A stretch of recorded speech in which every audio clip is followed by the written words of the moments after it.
తేదీ 18/1/2025 నాడు సుబ్బమ్మ భర్త పేరు వెంకటరమణ అనే మహిళ ఫిర్యాదురాలు పోలీస్ స్టేషన్కి వచ్చి ఫిర్యాదు ఇవ్వడం జరిగింది. ఆమెకి ముగ్గురు కుమార్తెలు సంతానము. పెద్ద కుమార్తె అయిన మాధవిని సుమారు 13 సంవత్సరాల క్రితము గురుమూర్తి అనే వ్యక్తికి ఇచ్చి మ్యారేజ్ చేయడం జరిగింది. వీళ్ళిద్దరిది కూడా ప్రకాశం డిస్టిక్. గురుమూర్తి అనే వ్యక్తి ఆర్మీలో పనిచేసి రిటైర్ అయ్యి ప్రస్తుతం కంచన్బాగులో సెక్యూరిటీ గార్డ్గా పనిచేస్తుండ్రు. గత 5 సంవత్సరాలుగా మన వెంకటేశ్వర కాలనీ జిల్లెలగూడలో ఉంటుండ్రు.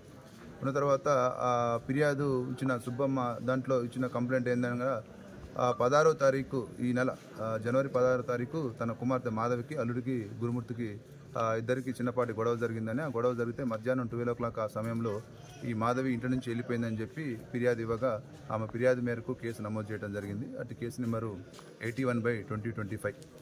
అటు కేసు విచారణలో ఉంది, దర్యాప్తు చేస్తున్నాము.